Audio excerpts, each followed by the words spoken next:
嗨，我是老板。很多女生的梦想都是嫁入豪门当贵妇就可以不用工作啦。那实际上嫁入豪门的感觉又是怎样的呢？一起来听听看吧。如果喜欢影片，欢迎订阅我频道，也可以加入会员看更多影片哦。好，今天要分享3个真实案例，大家听听看，这是不是你想要的生活呢？第一个案例是嫁给有钱的台商。这个女生朋友啊，是嫁给在大陆做生意很成功的台商，老公在大陆，然后她自己在台湾，她不用工作，住在豪宅里，然后有司机跟佣人在服侍她哦。然后她拥有超多名牌包跟珠宝，还有花不完的钱哦。听到这里，有觉得是一个很棒的人生吗？很棒，很棒，爽，很棒，很爽，对不对？这会是你们想要的生活吗？会，很舒服。那你都不用先问她老公长怎样哦？他们有常见面吗？所以没有常见面就没有关系，是不是？就是长怎样也无所谓，只要忍受他回来这个礼拜就好了。那长怎样啊？长怎样？这时候才合理吗？刚听到钱都晕头了。有头发吗？有没有头发呢？有没有肚子呢？有没有脑袋呢？那个你都无法控制哦。很有钱应该还有脑袋吧？应该有脑袋，对啊。长相就比较没办法控制。用钱去补助，有这么糟糕吗？所以你们刚听到说，花不完的钱，就会想到说，哇，可以自己想买什么就买什么。而且我跟你讲，他的爱马仕包包是一整面墙的那一种，可能比专柜还齐全的那一种。如果你到他家，你就会觉得，哇，这可能真的是很多女生梦寐以求的生活哎。好，但这其实是她表面的生活。你跟她熟识之后，你才会知道，她老公在大陆有小三啊。这有这么吃惊吗？刚他这些条件，你都没有觉得这是合理的吗？你都没有想过你要付出什么代价吗？可是一般的那种普通民众的老公可能也会有小三哦。那不如富商有小三还比较划算的意思吗？还有钱花。对啊，因为他有面包没有爱情，然后还秃头之类的。他跟小三还有生小孩，还有生小孩哦。对，所以也就是他在大陆有另组家庭了，他也没办法怎么样啊。他知道自己如果离开他，并不会过得更好，那不如各自安好，这是可以理解的嘛。就是你都这样了，那我也没办法，那就算了。那他可以去约会吗？不行，哪有那么爽的事情？好，那你问他说，那你在台湾自己一个人会很寂寞吗？他说，所以我除了花钱，你知道要干嘛？听起来很羡慕啊，听起来很羡慕啊，可是有点空虚，好像有点空虚。对，很空虚。我跟你讲，大家都很羡慕说有花不完的钱很舒服，对不对？你花个2年3年看看。空虚，然后你也没有朋友，然后老公也不理你，然后你都知道他跟小三在哪里过着好日子，然后你也没有生小孩，几年下来，你其实花钱这件事情也会变得很无聊，你穷的只剩下钱，好可惜。虽然大家听到这个都会觉得这个很好，我想要，可是你真的过上这种生活，其实没有很好哎。好，你再问他，那反正你有司机嘛，你就请司机送你跟朋友到处去玩啊，出国什么的，不是就好了？你就可以忘记老公不爱你的这件事情嘛。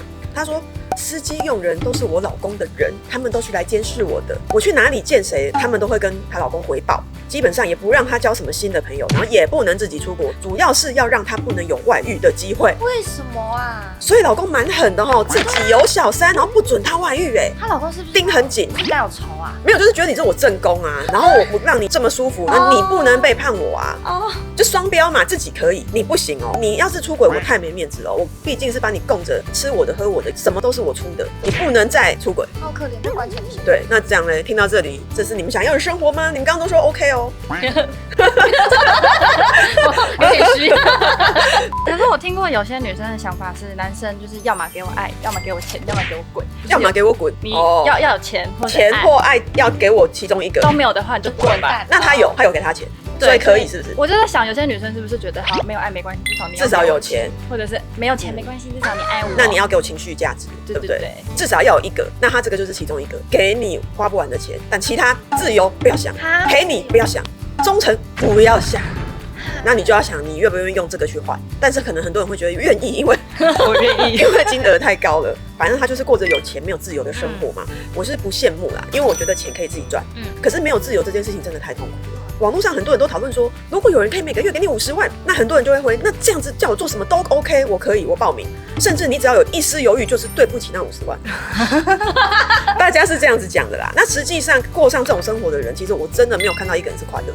所以大家也不用想得这么美好。第2个案例，老公是豪门3代，结婚之后女生就放弃自己的工作，专心陪伴老公，然后也带小孩。大家都很羡慕她变成豪门的少奶奶，老公对她很好，那婆家对她其实也不错哦。过了几年，老公就冷淡了，提出离婚，但他其实也没有外遇，他只是觉得就没有爱了这样子。然后他没有拿到大家以为的会有什么大笔财产、高额的赡养费，他就是每个月拿到20万的零用钱，让你的生活可以无虞这样子。那孩子不能跟你哦，因为小孩是豪门的4代，所以小孩不能让你带走，要留在豪门养这样子。那你就自己必须搬到外面去住，可是你有20万零用钱，这样可以吗？我可以啊，你可以，好像还不错，还不错。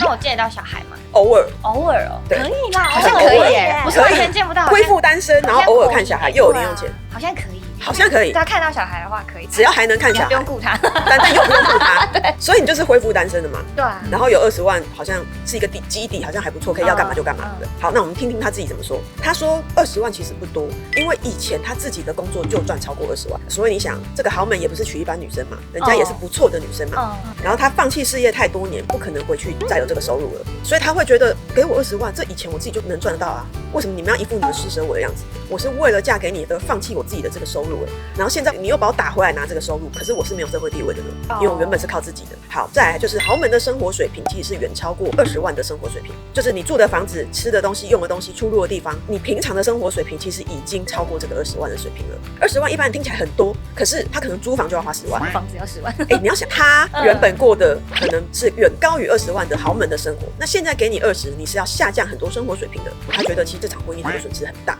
因为他没有拿到大钱，然后付出了10几年在这个家庭，然后是被打回来领原本一样的收入，可是生活水平又要大幅的下降。他自己觉得结这个婚好像蛮不划算的，然后老公说不爱就不爱，要见小孩也要看婆家脸色，不是你随时想见就能见。但他觉得这也是当初自己的选择，也没办法，所以他其实是蛮无奈的。让他最痛苦的是要跟孩子分开，因为小孩其实一直以来都是跟他比较亲的，就因为这个离婚，他要离开房子，离开孩子，那要争要抢，他觉得他也抢不过。因为老公家大业大，然后自己没有收入，是要怎么跟人家争？那到时候如果撕破脸，他连这个20万的生活费都没了，然后万一人家还不给他看小孩怎么办？他就觉得嫁的时候风风光光，然后大家都很羡慕他，可是离婚的时候才发现自己是真正的弱势，什么选择权都没有，小孩也不能跟你要看他也不知道什么时候可以看，然后你本来跟小孩很亲，你会一下子变得不亲。因为你不能想象，你1个月只能看他1次，小孩还跟你那么好啊，小孩也会觉得妈妈就很少来看我。可是原本你可能跟他是很好很好的你突然是被迫要离开这个亲情，所以对他来说，他觉得是损失很大。所以大家不要只看到有20万这个对他可能不是那么划算的一个交换的选择。但是我觉得20万至少你可以就是过基本的生活，因为我以前有一个男朋友，他妈妈因为他婚内劈腿3次，然后就被离婚了。然后我那个前男友的爸爸就是帮他租房子，然后1个月给他6000块，6000怎么活啊？但是房租是男方全付所以他不用付房租，但有6000，可是还是蛮难活的。对，6000块是大学生的零用钱都比较多，6000块蛮少的。然后呢，那个他妈妈以前都是不用工作，然后天天会在 IG 上晒名牌的那种。然后他现在离婚这件事也没有告诉大家，就开始会买假货。6000真的很难活对，然后就是每天叫他儿子去跟爸爸要钱，因为就真的不够啊。这个是因为真的钱太少了，你会觉得这个6000真的过得很拮据，然后你就会觉得拜托有20万其实已经很好了，对不对？但是以这个女生的条件而言，20万对她来说是以前她就能赚到的，所以基本上这2个女人原本的生活水平跟条件就不在一个水平上了。好像每个人都有自己的无奈跟苦痛，就继续往下看。第3个是老公是豪门2代，他30岁结婚的时候就开始过着贵妇般的生活是没错，但结婚10年他40岁喽，这个老公外遇了，又跟30岁的女生在一起。玩就算了，但她老公认真要跟她离婚，要跟那个小三在一起，这下怎么办？那我要收证提告啊！你是正宫，你要收证提告他们。对啊，你也是，就是只能这样做，只能告他们嘛，对不对？好，正宫就收证提告妨害家庭，法院就判赔30万，要赔给正宫。为什么这么少？因为基本上这个行情就是这样，就是30万、35万，妨害家庭就是这个钱，不然你以为要赔1000万？好少哦。对，好，就赔了30万。接着老公就以这个判例再诉请法院离婚，意思就是说，对啊，我外遇啦，你看这里证据在这里，然后也判赔了嘛，对不对？所以我们感情生变啦，所以来离婚吧。就是我们已经婚姻破裂，对，我们婚姻破裂了，然后法院也认证了。那老婆打的是妨害家庭，所以小三判赔嘛。然后老公就说 OK， 对我们感情生变，所以诉请离婚。然后但是正宫不想离啊，因为男的不打算给他钱，也不打算给他财产了，怎么办？可是离婚不是会财产一半判给老婆吗？你们都觉得只要判离婚就会把一半财产判给老婆，对不对？好，那你觉得男的为什么还这样做？他不知道吗？一定有问题，对不对？好的，别忘了他可是豪门的2代，有豪宅可以住没有错，但是房子是豪门1代的，所以不是他名下的，他爸爸的。OK， 然后车子是公司车，所以是公司名下的。那最有价值的一定是那个公司的股票嘛，跟股权嘛，公司持有的，没有过户给2代。她老公领的就是公司给她的薪水，例如总经理的薪水，然后为了节税，他们也没有打很高。天哪！好，她平常花钱怎么办？有一张公司办的黑卡，无上限额度，随便你刷，然后公司会付掉。所以她就是个很有钱，但是名下没什么财产的人。所以你跟她打夫妻财产剩余分配，没什么钱可以分给你，因为庞大的资产全部都是公司或1代的，所以她不怕，来打。